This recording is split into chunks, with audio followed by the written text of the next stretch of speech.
Good morning, everyone. It's David of How to Story and Sparkle Stories with a tutorial focused on using storytelling to create boundaries, which is something that's useful all the time, of course, but in particular right now, under these extraordinary, remarkable circumstances where entire families are suddenly the entire community. They are at home. School has been made online. Businesses are asking people to work from home, so everybody's in the same space and are suddenly faced with a new series of challenges, which is that mom and dad need to work, the kids need to do their schoolwork, but it looks an awful lot like a weekend where everyone's together and they're supposed to play. So how do we establish clear boundaries that are honored, that don't require extra effort on our part to keep establishing those boundaries so that we can do what we need to do. We have things that need to get done, and we need to take a certain amount of time and have the kind of focus required to accomplish those things. So how can storytelling help? Quite effectively is the short answer to that. And to really give you context, let me go through what's involved in the storytelling process, what happens to the human organism that makes storytelling so effective. So you will set an intention. You'll have an image that you would like to turn into a reality. And the image is where we start the storytelling process. The reality is, what is it that we want? Why are we telling the story? And in this case, we're trying to create a boundary. And so the image to choose would be something that means boundary to you. So you start, I'm going to suggest, with a wall. So you start with a wall, a physical barrier, walls with a door, office space, whatever it is that you can create that is offers you the kind of focus and quiet and exclusive, attention on something. So let's start with a wall. Now, storytelling process is such that you start with an image, but you need to add to it feeling. So whatever you're telling the story about, it needs to be aligned with your feelings. Otherwise, it doesn't feel true to the listener. Now, you can be telling a story about extraordinary things, the most incredible, impossible things.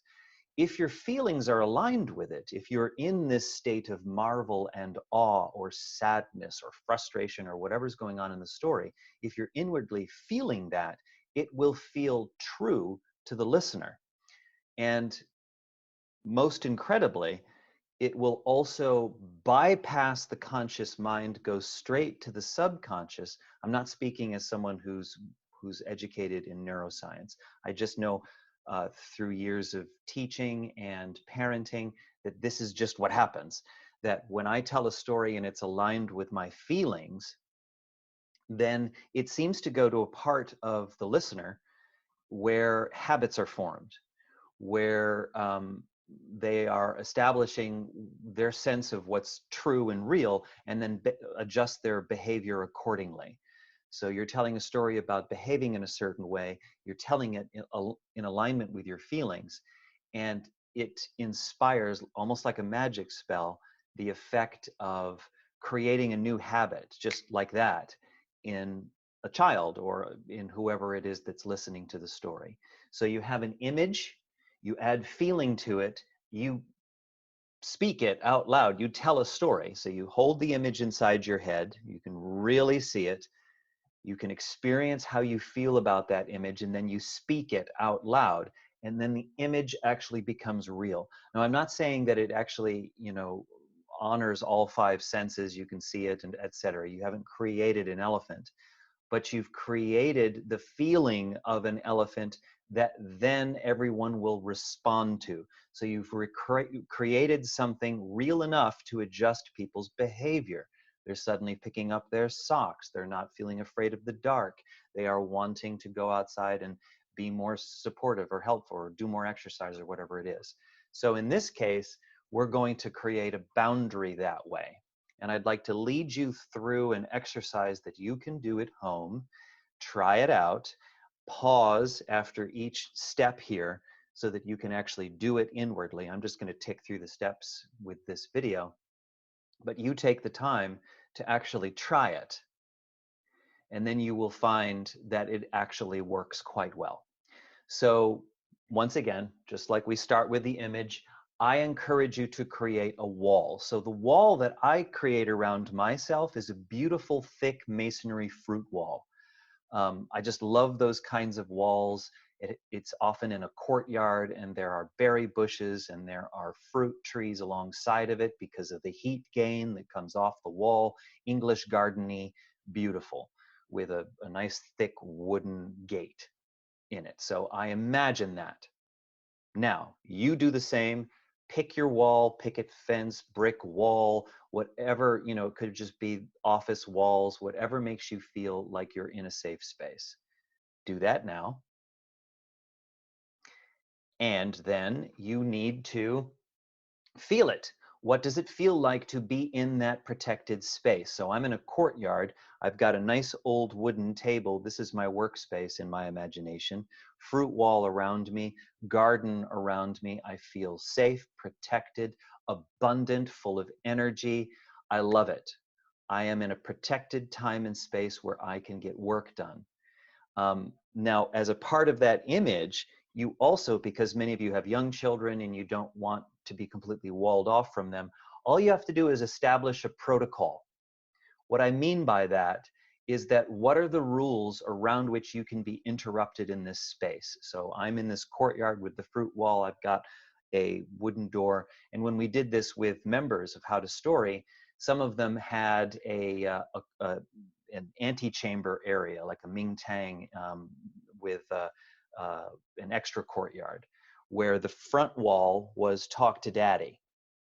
The middle space was approaching a second wall, the inner sanctum. Knocking on that meant that it was very serious. I've already talked to daddy. I need to talk to you, mama. And now I can knock on the wall. So that's the protocol. So in the imagination, you have a corresponding protocol, ringing the Downton Abbey bell, whatever it is, that lets you know that they are honoring a protocol established to let you know that it's serious enough to interrupt you. So in the imagination, establish the protocol, recognize how you feel in this space, then you tell a story to your children, to your partner, to your colleagues, whatever it is. Adjust the story accordingly to whoever your audience is, but tell it feeling what it feels like to be in that space.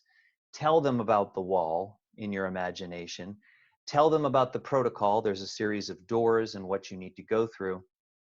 And then invite them to do the same thing. Your children will describe their space that they're in their imagination when they're doing important things that they don't want to be interrupted from. So you've created a culture of walls and protocols for the workday. And since you've done it in an imaginative way that has feeling associated with it, they will honor it in a much more effective and enduring way than you trying to explain how important it is to work and that you can't be interrupted because your focus changes, makes the job harder. You're being academic. You're laying out facts that stay in the neocortex, which is underdeveloped in these children and most of us, instead of going to where the habits are really formed, which is back in the subconscious, a land made entirely of emotions and feeling, and that's how it's all stored. So speak that language. Storytelling. Speak the language of the subconscious, of the dream space. Soak your language in feeling and details of what it smells like and feels like, that wall, what the sounds are that are there. You will welcome your community, your children, your colleagues into a beautifully rich, narratively dense space where they will just naturally be motivated to follow through rather than having you constantly wagging and saying, didn't we talk about this? I already told you how important, etc. Because you have already found that that is not very effective. So I encourage you to try this and tick through those steps, hold the feelings in your heart, invite them to create their own protocol in their own imaginative space so that you share a vocabulary around what it means to have protected space. And enjoy the fruits, enjoy the benefits of how storytelling can transform a reality.